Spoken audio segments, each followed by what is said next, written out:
Hi, I'm Marsha Roscoe, leading the Breathing in Christ community since 2013. Breathing in Jesus, examining what's most important to live into our desire to love God, ourselves, and others deeper. Genesis 2:7 tells us that God's holy breath forms us. Are you ready to consciously connect to Christ one breath at a time? Are you ready to honor every aspect of your life, what you say, what you think and do, as sacred encounters with God and others?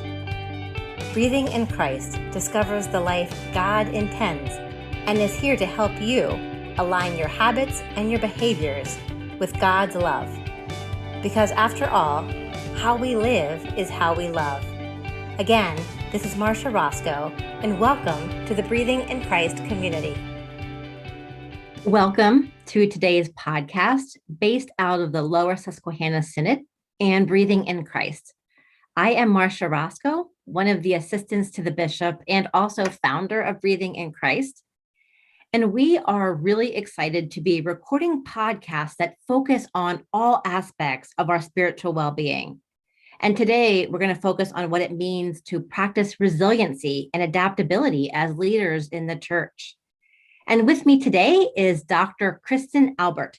She is president of Turning Points, and there she offers leadership coaching and education, all designed to help us get past those things that keep us stuck from living into our deepest purpose and doing God's very best work. So what I really appreciate most about Dr. Albert is her deep passion for helping us live our very best lives as we imagine God's possibilities. So Chris, thank you for being with us today. You are one of our Synod's thought leaders who has been walking with us to develop healthier, healing leadership skills. And in particular, today, we'll be focusing on the areas of trauma and resilience. And so I'm wondering if you would begin by just sharing with us a bit of your background, especially as it relates to leadership coaching. Sure. Thank you so much, Marsha, for inviting me to be part of this really important conversation. So my background as a coach is I'm an ontological coach. And the word ontological means way of being. So when you think of ourselves as human beings, there are three aspects of us that are absolutely inseparable. It's our mind, our language and how we speak, our bodies, and our emotions. And you cannot separate these. And so the kind of coaching that I do focuses on the entire human being, right? It's not just based in cognition and what we think and believe, but it's also based in the intuitive nature of the body and what you can learn from your body. And also what you can learn from your emotions, using your emotions as a domain of learning. So all of these aspects are critical, not only in coaching, but as we're talking about the spiritual resiliency, trauma and resilience, these are also critical domains for learning, which we'll talk more about. But so I've been doing leadership coaching for the last 8-9 years for Turning Points, which is my company. And so what that does is what I do is I help leaders identify these gaps between where they are as whole human beings, not broken, but to also recognize where the potential is for growing fully into their gifts and their talents. And fully, as you mentioned, as God created creatures, children of God. So it's a great, as a leadership coach, it's a great privilege to help people to grow as leaders and to be able to lead most effectively, but do it in such a way that's true to the core of who they are and who God has created them to be. I really appreciate your holistic approach to looking at our divine design and not separating us into silos, but recognizing that everything is integrated. And Absolutely. so, as we think about today, our roles as leaders in the church, and especially in the season of COVID, we start to think about how resiliency, healing, and trauma inform our way of being in the world. Can you share more about that? Sure. Yeah, I've heard it said, this phrase, if you're feeling burnt out, why are you living your life as if your hair is on fire? Right. Right. And there's something in us, and I dare say the German Lutheran in us that has us achieving, working, this ethic of always having to be on and focused and doing and what's the word I want? Achieving, right? Yeah. And so when we think of our roles as leaders in the church, what we might not realize right now, especially in this season of COVID, we might not realize that we have been affected in traumatic ways by COVID and a lot of the things in our society that have gone on in this last year, issues of racism, issues related to the political climate. So a lot of this, these things that we've been experiencing have been impacting us, and many of us who pride ourselves on being able to handle just about anything, we don't recognize how how we've been affected in all of this, and the importance of doing this self-work to pay attention to the trauma, what it's doing in us, how it's impacting us, and what we need to do to cultivate resilience, so that we can actually live creatively rather than reactively. So when I say that as a leadership coach, what I recognize is that early on in our lives, as we develop as adults, we live in a very reactive way. And it's based on safety, right? So as children, as young adults, we comply, we protect, and we compete. And these are areas that are very reactive, right? But we did these things growing up because they worked for us. They kept us safe. We were taught how to do these things, and they were all based on keeping us safe, giving us a sense of belonging in the world, and then making way for ourselves. So these are all kind of reactive tendencies, but they're at the root of who we are as leaders. When those reactive tendencies don't work for us, when they work against us, when they don't serve us, oftentimes we don't know what to do with that. And so this idea of resiliency and thinking of your leadership in creative ways is, how can you look at your leadership and your resilience from a place of vision and living authentically and creating community and just lots of creative leadership potential. But we can't live into that potential until we address what's keeping us mired in the reactive. And COVID has kept us mired in a lot of reactive. A lot of churches are right now saying, looking at how it has impacted in so many ways, and what's next for us, but they're having trouble. They're still reacting to all the trauma that this time has caused. So this work, it's really important to recognize that this work that you're doing to this trauma-informed care, learning, understanding how you're living in trauma and how you can be resilient and grow from it, is not always going to be easy and safe work, right? And going back to that idea of when we were young, it served us to be reactive, right? But growth doesn't happen. We can't become all who God has created us to be without stepping out, taking risks and stepping into this creative growth. So that's really the context for all of this trauma and resiliency work that we're going to talk about. Yeah, no, that's helpful.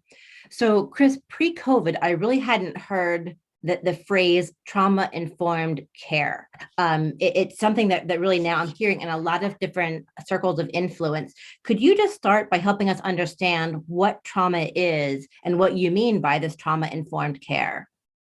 Yeah, that's a great question. The whole idea of trauma, first of all, many of us who've lived a very privileged life don't recognize, we would not think of ourselves as having lived through trauma. So let me define what trauma is and see how this resonates with those who are listening. So the dictionary defines trauma as deeply distressing or disturbing experience. Okay, deeply distressing or disturbing experience. Now, I don't know about you, but I remember back in March, the first weekend when people were starting to die from this new novel COVID-19 coronavirus that we didn't know anything about. I remember saying to my husband, very much reacting and saying, sweetie, there are people dying without their loved ones. We have to talk about this. We have to figure out, what if one of us gets sick and we're in the hospital and we can't be together, and we have to talk. I immediately went into this reaction, right? It was a deeply distressing and disturbing experience. Same thing with January 6th, the insurrection at the Capitol. That created a lot of anxiety, deeply distressing or disturbing experience, right? And then for many, the whole election cycle of the past couple of years has been extremely distressing and disturbing. So there are a lot of reasons in these past couple of years of why we might be feeling trauma, even though we want to believe because we've got it all together, right? We've got it all together. I'm not traumatized. No, I'm still standing. You can't, it's going to take more than that to knock me down, right? So we got that sense about us. But a traumatic event is an incident that causes physical, emotional, spiritual, or psychological harm. Even just think spiritually, right? How much have we lost by not being able to worship in person, not being able to sing in worship, right? Things that were so important to us spiritually. Physical, the people who have gotten sick, the people who have died, hundreds of thousands of people who have lost loved ones, and then the emotional toll of that. So we're living in trauma, whether we have recognized it or not.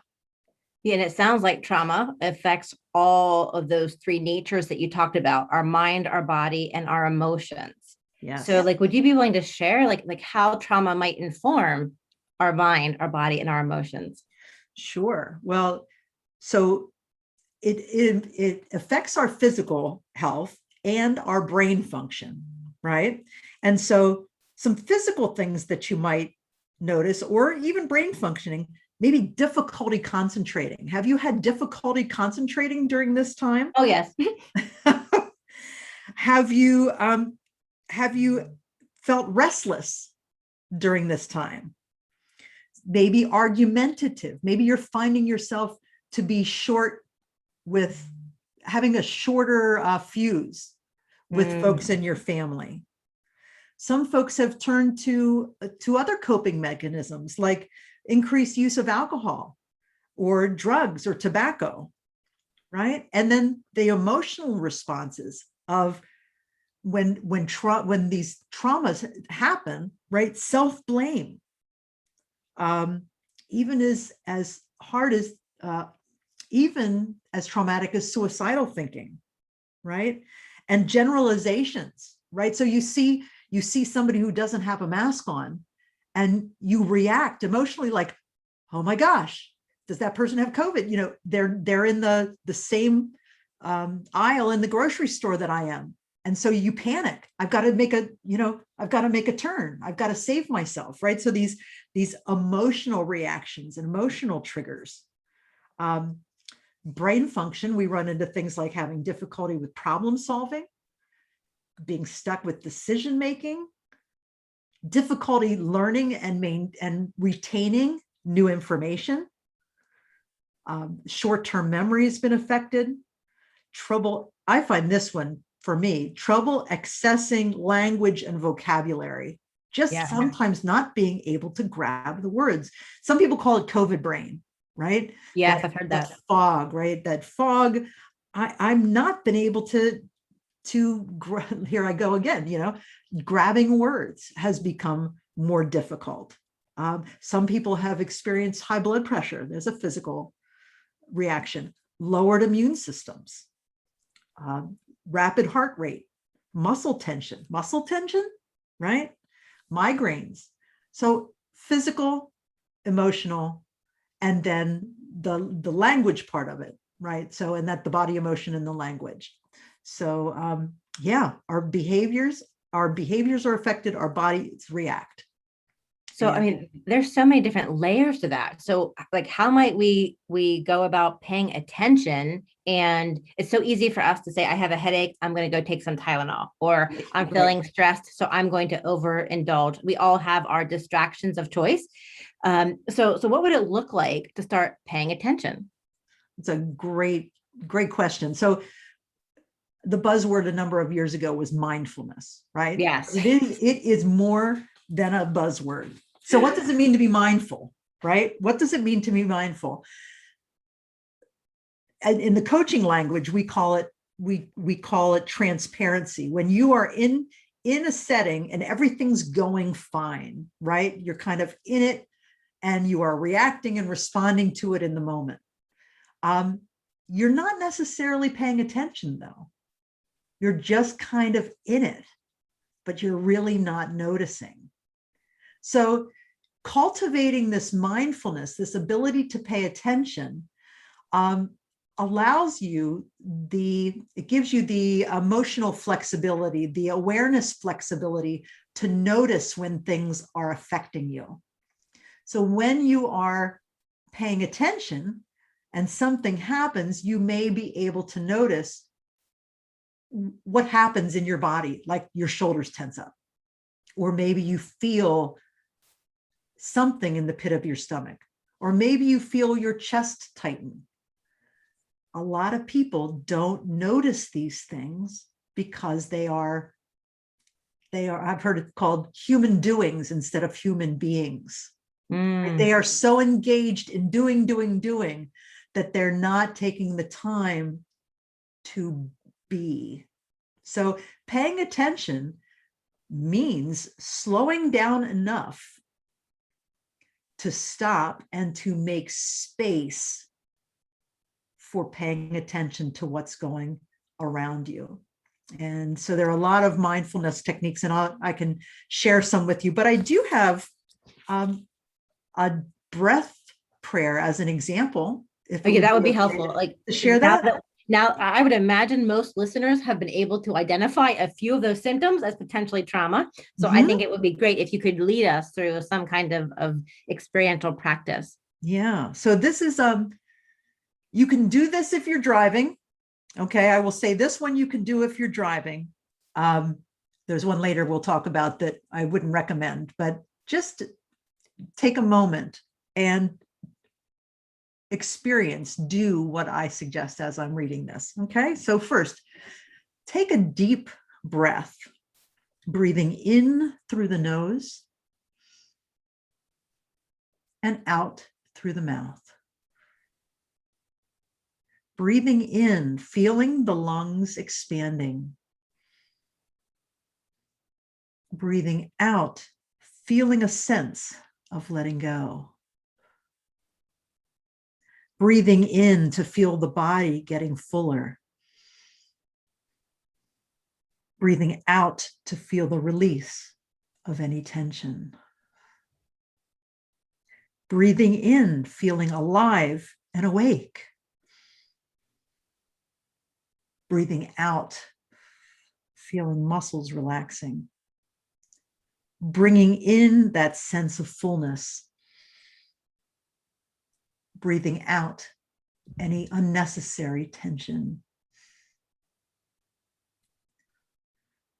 Now, if you just experienced that with me, and you just continue to breathe in through your nose and out through your mouth, you may have been successful in creating some sense of quiet space and some sense of being present in the moment. When you're present in the moment, you notice when the air is coming in through your nose and when it's coming out through your mouth. When you're present in the moment, you notice when your chest rises and falls as you breathe. When you're in the moment, you can actually feel the temperature of the air against your skin. When you breathe in through the nose and out through the mouth, that presence can allow you to actually feel where your body is in contact with either the floor or the chair that you're sitting in. And these are things that are transparent to us normally, right? We don't even notice them. Mm-hmm. And thank God created an autonomic nervous system because it keeps us going.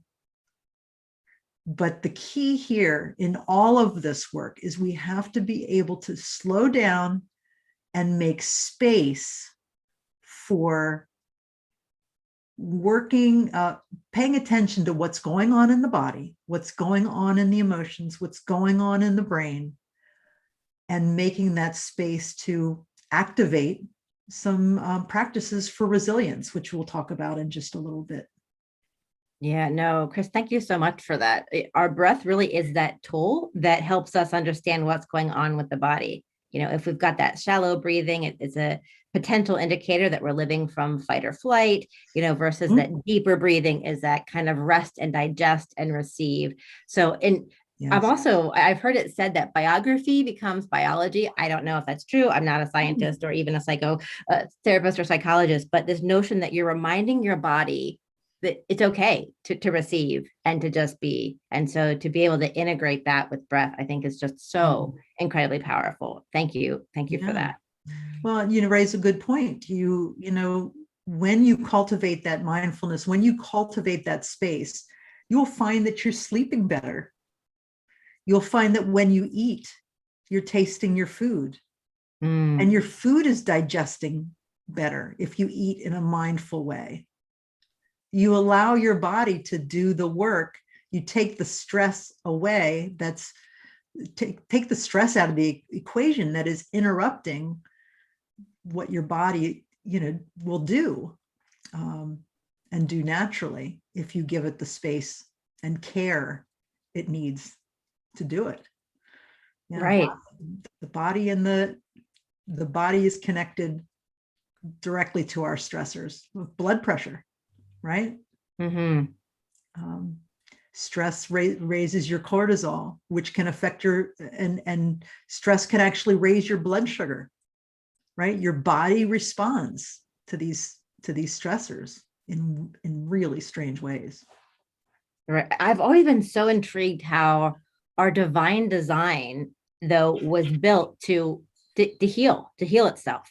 Yeah. And so, we've now identified really that on some level, almost everyone has experienced some kind of trauma, but we do have this hope that healing can abound. And so as we think about resiliency, trauma, and healing, for you, Chris, what does healing look like? So, as I talk about this idea of making space for breathing and awareness and meditation, we think that when we start to do this healing, that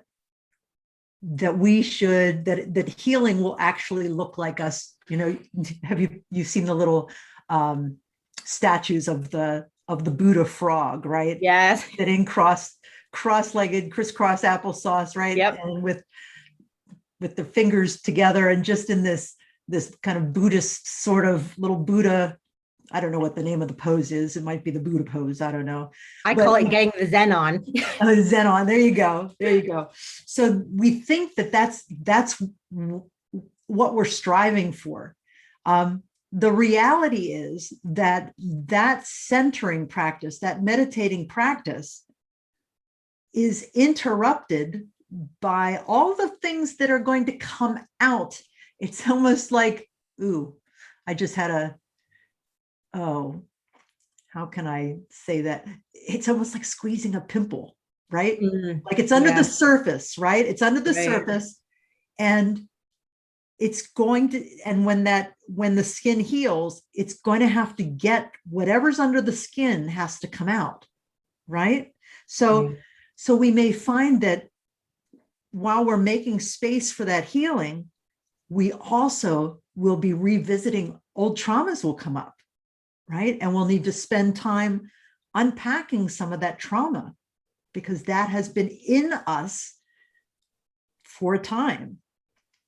We might also find that there are difficult conversations that need to be had, that haven't been had, and that we need to spend some time in.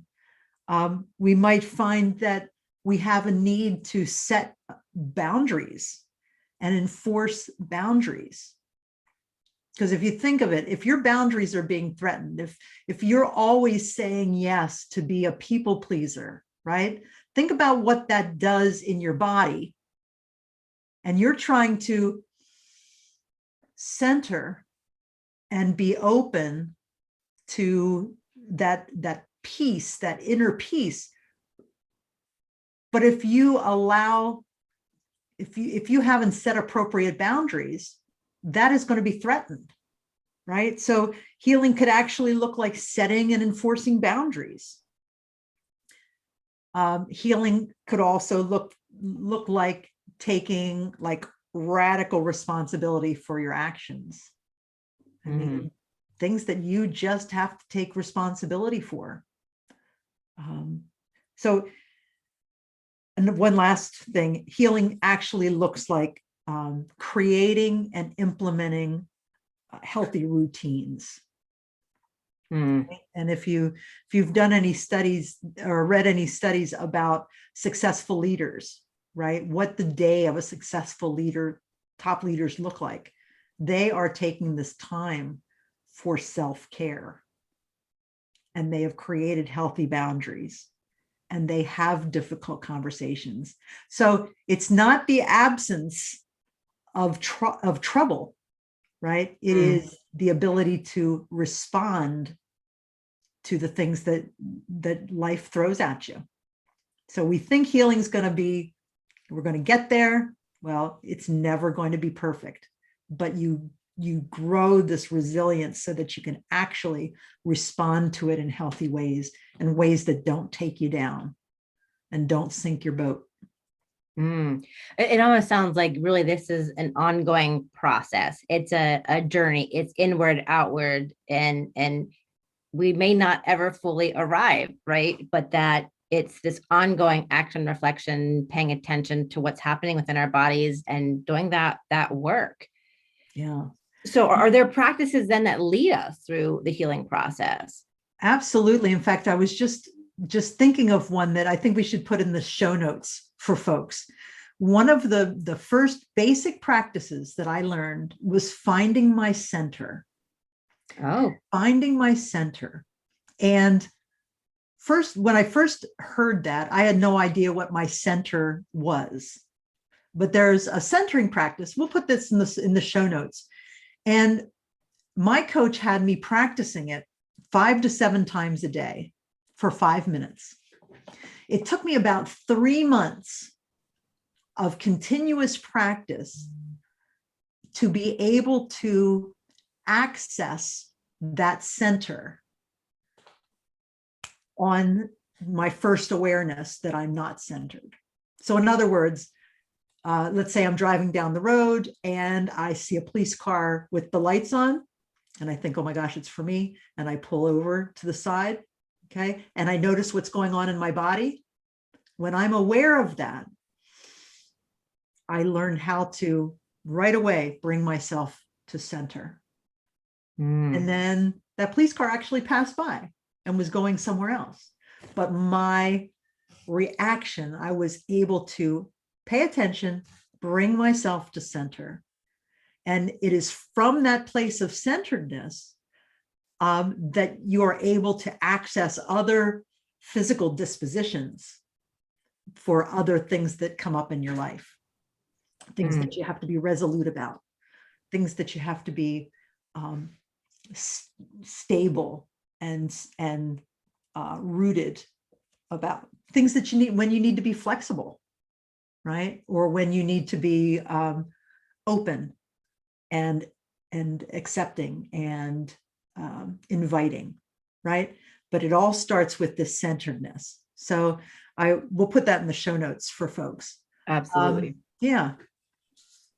Some other, did we want Yeah, no, because you had just mentioned just a little bit ago about the importance of other like self-care routines that I would imagine are part of that healing process. Yeah. Well, let's look at social media, for example, right? Yeah. If social media is a stressor for you, mute it, take it off your phone, right? Unfollow people. Choose your battles. As well as I do, people jump into Facebook arguments. Choose your battles. Pay attention to what's going on in your body as you're scrolling. Some people call it doom scrolling, right? Disconnect. So when it comes to social media, those are some good techniques. Go for walks outside. I don't know about you, but I noticed a lot more people outside during the pandemic, getting outside, and there was this return to playing and being outdoors. Healthy eating and exercise habits.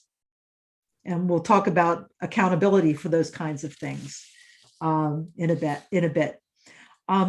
Making sure you're getting 8+ hours of sleep and practicing sleep hygiene.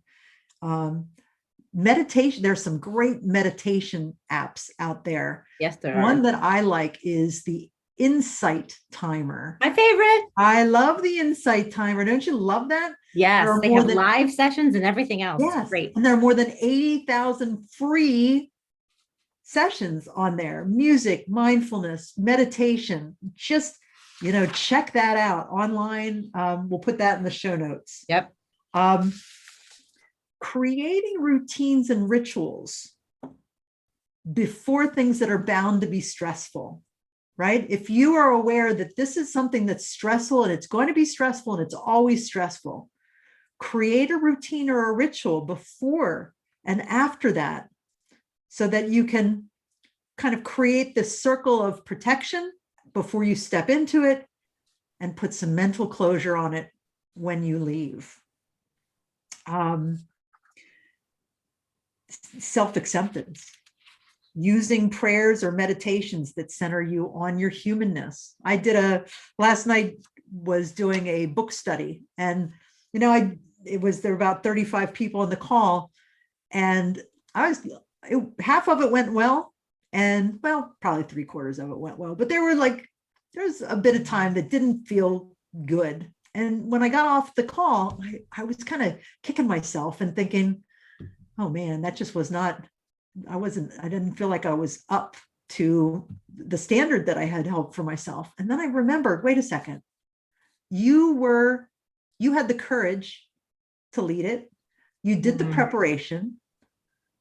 God was with you in all of it. And God was going to be with those who were listening. God was working in them and through them. It really wasn't all about what I said or what I did.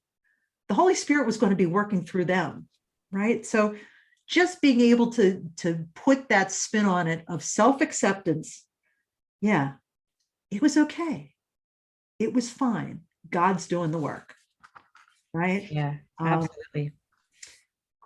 Another one is fostering allies. Okay, we've got to have in this work, in this self work, if you just set your intention without accountability, it is nothing more than a good idea. You know, we just don't do it. Oh, I wanted to do it. Oh, I didn't have time to do it. I was planning to do it. Right. And so we really need to identify healthy, supportive allies who are going to be also committing to this space, to be in this relationship in this space with us. And that could look like a walking partner, right? It could look like somebody that, one thing I like to do, and this is really this will be pretty personal, but if I am going through, I notice that I'm in a deep dive, right? My mental health, I'm feeling some depression, I'm feeling some anxiety, and I can notice that I'm really, really out of sorts. And it's been a few days of being out of sorts. I have 3 or 4 people that are my circle of support that I will call and I will say, I've been feeling this the last few days. I'm in this funk. Will you please pray for me? Will you please check in with me? When I feel this way, I don't want to reach out. I actually try to avoid, and I know that about myself. Would you please check in with me? And I do that with 4 or 5 people that I know love me and that I trust, and they're my circle. And they get me through it, right? They are the ones that are with me through it, and they're checking in. But there's such a stigma about all of this mental health that we think we have to do it alone. Well, we don't have to do it alone. God created us to be in community, right? And so really paying attention to yourself, what your needs are, and reaching out to folks to help us. It sounds to me like, Chris, what you're talking about here is you have a level of self-awareness there and really are grounded in who you are and how you're showing up. And it also sounds like you've created safe and healthy spaces for yourself. And I've heard you talk about this before, that having this accountability group or cohort or peers. And so I'm wondering, obviously, like how critical that is if we're going to do resiliency and trauma-informed care work when we think about our own awareness. Can you speak to that? Yes, I sure will. And remember that none of this awareness can come without creating the space for centering, right? That centering practice that I talked about, that centering yourself, quieting yourself down is the only way that you will allow yourself to have access to noticing when things are not centered. Otherwise, you're just in them. You're in it, right? You're kind of like the rat or the hamster on the hamster wheel. You're just going. And you're going because it's what you do. And you're running and running and running and running and running. So you have to step off. So none of this works without first centering. And then here's a practice that I use with my coachees a lot. And it comes from Jon Kabat-Zinn wrote a book called, what is the book? We're gonna pause here for a second. Not a problem. So Jon Kabat-Zinn, he's a mindfulness. He created a mindfulness-based stress reduction program, and he wrote a book, a tome called Full Catastrophe Living. And one of the practices that he has in this book and that I use with my clients a lot, it's called a pleasant and unpleasant events calendar. Okay? Pleasant and unpleasant events calendar. And so what I have my clients do is at the end of a day, look back on the day and choose something that was a pleasant experience and choose something that was an unpleasant experience. And then ask yourself these questions. So you choose that let's start with the pleasant experience. First question, were you aware of the pleasantness of it when it was going on? Okay. Did you, as you think back on it, what did your body feel like? What were your emotions during that time? What are the emotions you were feeling? What inner dialogue was going on during that time? What was the story in your mind that you were creating? And then the last is, what comes up for you as you review that positive event? Same thing for the negative event, the unpleasant event, as he calls it, right? So at the end of the day, you're looking at this list and you say, okay, I'm going to write down one unpleasant event. What was the unpleasant event? Were you aware of it when it was going on? What were the emotions you were feeling at the time? What was your body? What was your body feeling like at the time? What were the messages, the inner dialogue? And then the last question, what are your thoughts after reviewing this? So it's a real simple process, but doing this each day, you move from looking from that awareness at the end of the day to that awareness as it's happening, right? That mindfulness in the moment. So it's a way to cultivate that attention to positive, pleasant, or unpleasant events. And do you notice that the questions were, what was it? What was going on in your body? What were your emotions? What was the inner dialogue? So body, emotion, language, and then reviewing it. What are your thoughts as you look back on it? So it's a great technique for cultivating that mindfulness. No, and I would imagine that I want to take us back to the need for accountability, that if we're going to do this work of noticing and reflecting, that just knowing that we are built from relationship for relationship, there's a sacred accountability to why we do what we do. And we do this in community. But I'm wondering if you could speak a little bit more about how you see the role of accountability and what does that look like in terms of safe relationships? Yes. So that accountability looks like covenanting really with a thought partner, right? And finding someone, having a conversation for possibility, letting them know, here's something I'm working on, and this is something that's really important to me. And I need your help. I would like to ask, I'm going to make a strong request. Right? My request is, one, will you be my accountability partner? And what this means is, would you be willing to? And you set out the conditions, right? Could we meet once a week, or could we touch base on the phone, or whatever that is? Can we text every morning, or whatever it happens to be? But making that strong request of how, the time, and what the expectations are, and coming to an agreement. And then if the other person would like to also have you for accountability, there might be something reciprocal that you could be doing for them. So those are kind of the mechanics of it.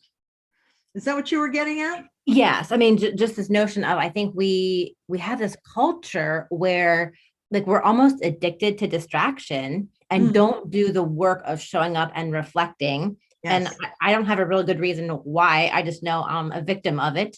And when I choose to be, I'm not always, but it's this taking that time and also knowing that where are those safe places where I can be vulnerable and not be judged. And yes. Brene Brown uses that kind of who sits in the cheap seats, in the ring. And yes. I'm not crazy about fighting metaphors, but versus who is with you, beside you. And that's been a powerful yes. A metaphor for me, just even thinking about, you don't have to always be the one that has it all together. And and when you do that, what you're doing is stuffing who you really are, and you're not allowing the best of you to come out. So I just really appreciate that you're modeling that, and that you call us to that. Yeah. May I share an example of how I'm doing that in my life? Please. Yeah. So for the past 3 years, I've had an accountability partner for racial justice and racial equity. So we got connected as an outcome of a course. She's in North Carolina. We didn't know each other before that. And so after we finished the course, we said to each other, would you please continue to hold me accountable to continue to do this racial justice and racial equity work in whatever way that looks like? And so we agreed to that. And so we meet monthly, once a month, and it has become a true deep friendship because we allow ourselves to be vulnerable with each other. She will confess to me, or I will confess to her something that, oh man, I didn't realize I was doing it, but I think I really messed up and I need to share it with you and get your feedback, right? And so we've been reading, we've been digesting, continuing to learn, but also holding each other accountable for this personal work in racial equity and racial justice. So that's one example. Another example is I have another friend that we hold each other accountable to do a video post each week. And if we found out that we were showing up and we were saying, oh, I didn't get to it this week. So what we decided is we show up at a weekly time and we say, okay, it's 2:00. We're going to meet today till 2:30. Come back in 20 minutes and we'll watch each other's videos that we just created. Oh, I like that. So we create the video in the moment, a 2 to 3 minute video, and we come back and we give each other feedback on it, and then it's done, right? Mm-hmm. If we weren't doing that in that way, it wouldn't get done. We proved that to ourselves because it wasn't working. So those are just two examples of how you can use accountability partners and how relationships do grow and deepen from those experiences. Right. No, I think that is so important. Part of even my leadership role is to remind myself and others that Christ already died on the cross for us. Christ is that perfect offering, that lamb that was slain. Ministry does not have to kill us. And so one of my spiritual disciplines has been schedule integrity, that when you look at my schedule, that am I creating a margin? Am I creating breathing space in between? And so I have 2 close accountability partners just for my schedule integrity. They're not my spiritual director. They're not my coach. Okay. But it's 2 friends. And I'm I trust you to see my personal Google Calendar and to call me out. And they do. And it's beautiful because I knew that there are 2 people that could influence my schedule. And so, yeah, it's important for us to do that work, but I really didn't see it in the framework of accountability for my better self, so to speak. I just saw it as that I wanted someone else to know this is something that I need to do, and I will not hold myself individually accountable enough. So I knew I needed someone else looking, because then I would behave differently. And I am. So I will commend you for doing that as well. It's important stuff. There's no doubt. When we were talking about what healing actually looks like, we talked about implementing healthy routines. Yes, right? exactly. Yep. Yeah? And that accountability, those accountability partners to your calendar, they are keeping you accountable to setting and enforcing boundaries. Absolutely. Right? Yep. So yeah, that's all part of what healing actually looks like. It's not all sitting in a quiet, comfy chair doing your deepest meditation moments. That's important too, but it actually can be very active and healing in active ways. Absolutely. And I think for me, this work is so important because it isn't about the easy life. It isn't about, you had mentioned earlier, healing. Doing this work doesn't mean that life's going to be easy, but rather we do it with hope of death and resurrection, with hope of living into God's potential, God's infinite possibilities. And so it's almost like I'm hearing this key question of what is God's potential for each of us? Doing this trauma healing resiliency work helps us bear God's image in the world. And the story of creation is ongoing, right?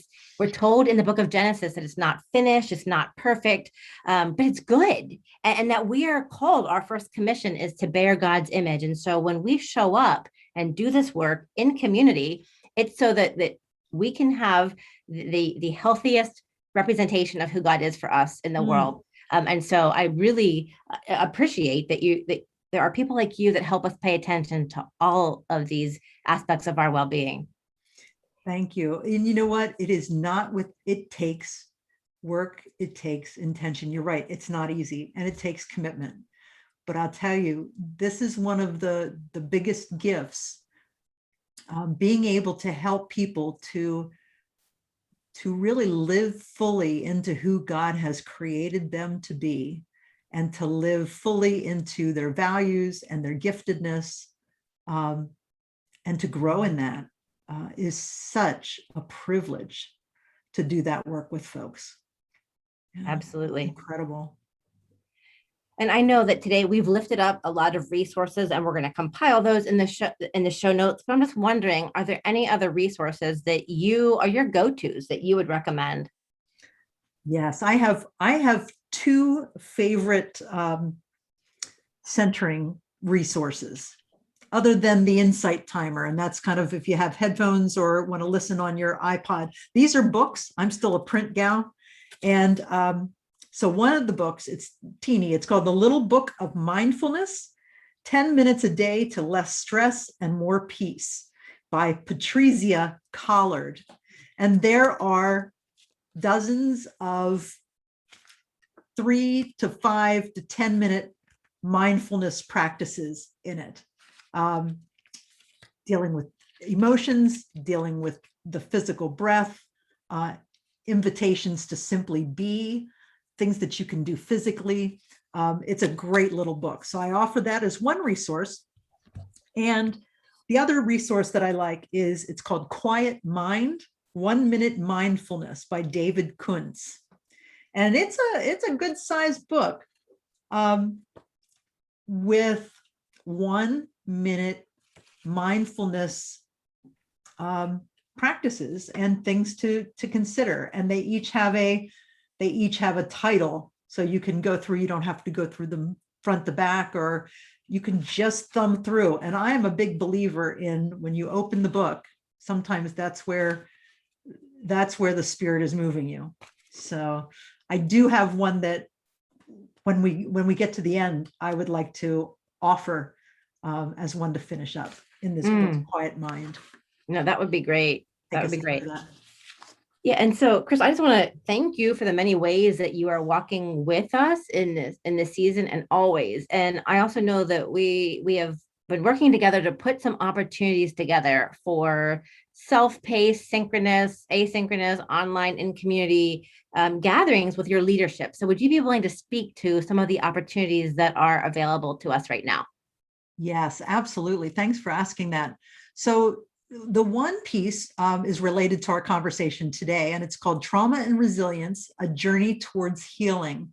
So it takes kind of some of the material that we talked about today and puts it into a self-paced, online, asynchronous program that you can work through at your own pace, that explores what trauma looks like, helps you to identify what trauma triggers are for you, and then helps you to set up your own plan for how you can go about creating resilient practices for yourself.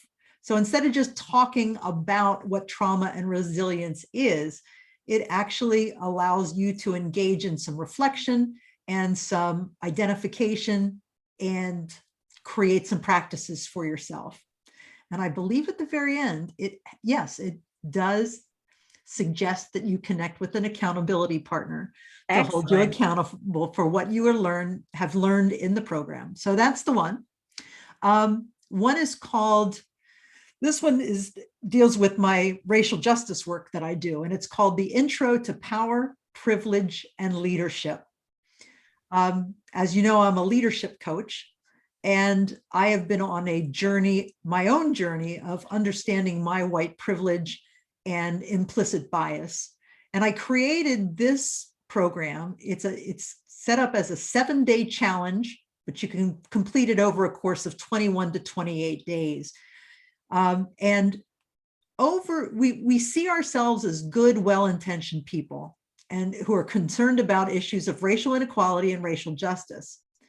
But what we don't realize is that in us, there are deep roots of racism that are connected to unknown biases and beliefs that we have learned and that we have experienced, not that we necessarily were around people who professed that they were racists, but just by virtue of living as folks who identify as white in a white supremacy culture, right? And when I say that, I don't mean, I'm not thinking of skinheads and Nazis. White supremacy culture is just by virtue of our being white, we have learned,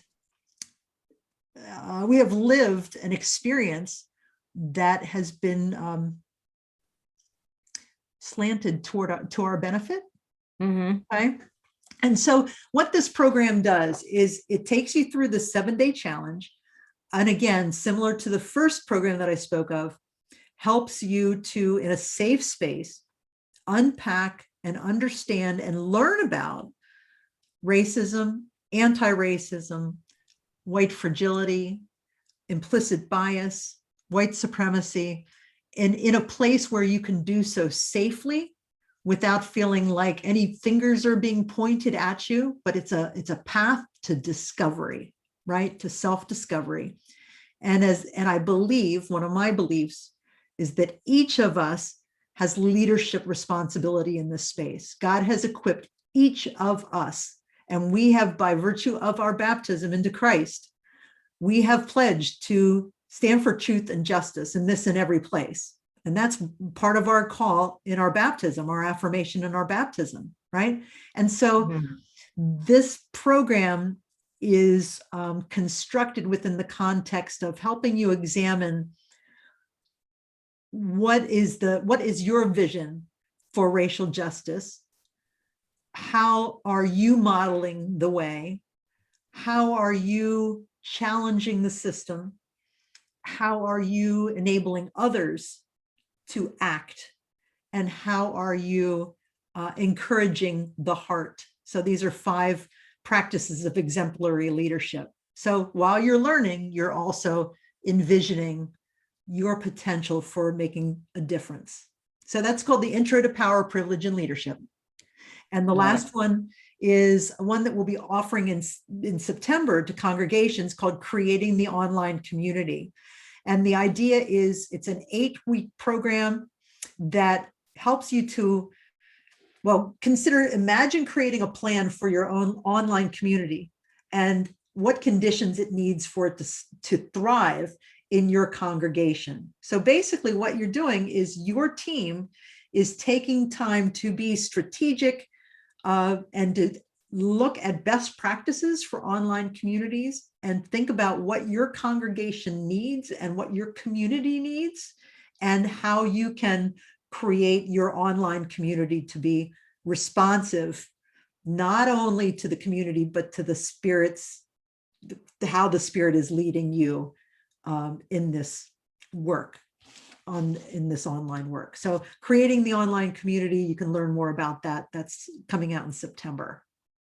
I want to thank you for these, because all of these are on our Synod website, lss-elca.org, and certainly we'll be posting them on our Facebook page and through our digital newsletter. But if people wanted to get a hold of you directly, Chris, how might they do that? Well, they can go to my website, and my business is called Turning Points. My leadership business is called Turning Points. And my tagline is Live, Work, Satisfied. So my URL, my website is found at liveworksatisfied.com. You can follow me on Facebook. Just look up Turning Points LLC, all smushed together, one word. You can check out my YouTube channel. We'll put that in the show links. There's a lot of new material coming out in that about my programs, about just freebie information, things to think about. And my vlog on racial justice and leadership is there as well. So my YouTube channel, you can connect with me on LinkedIn. And I think that's, oh boy, I'd have to, we'll put it in the show notes. You got that. I was going to speak it, but I don't remember what it is. And you can always contact me for a free conversation, free consultation through my website. Just click connect with us and you can submit your request there and we can set up a time to talk. I'd love to hear what your needs, your challenges are. And I'm happy to see how I might be able to help you to live and work satisfied, right? To live your best life as God has created you to be. So thank you so much for helping us really pay attention to our mind, our body, our emotions in the midst of not just COVID, but of daily discipleship and what that means to live in the fullness that Christ offers. So I'm going to take you up on your invitation. Would you be willing to leave us with a quieting our day meditation? If someone's driving, I don't think you recommend that, but if you could guide us in one of those practices that have been key for you in your centering. Yes. I'd love to. Yes. If you're driving in the car, listen, but maybe don't allow yourself to go into any deep contemplative space, let's say. So this is called Quieting Your Day, and it comes from Quiet Mind, 1 Minute Mindfulness by David Kuntz. So find yourself a nice, quiet place to sit down. And it says, a great way to become open and stay open is simply to be quiet and receptive to what might be. Be still. Breathe.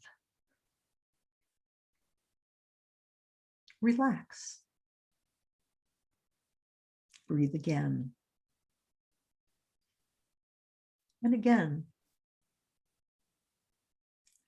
And let a little time pass, doing nothing. As you do this, slowly the space you're in becomes open and receptive. Slowly you realize that you can trust the quiet. Nothing will scare you or overwhelm you. Slowly you begin to realize that this is a time of receiving, not just of emptying. Slowly. Now again, be still. Breathe. Relax. Breathe again and again. Let a little time pass, doing nothing.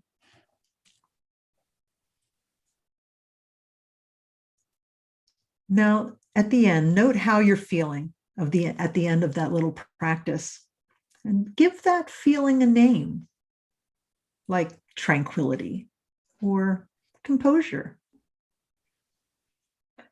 And when the time comes for you to get going again, bring tranquility or composure or whatever you named it with you. Name it to yourself again from time to time during the day and revisit that feeling. Do this a few times today. Create that open space.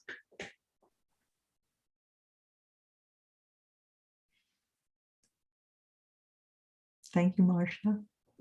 Thank you. I'm just sitting with the psalm, to be still and know that I am God. That's my phrase, not my word. And so thank you for entering us into that space and for being who God has called you to be.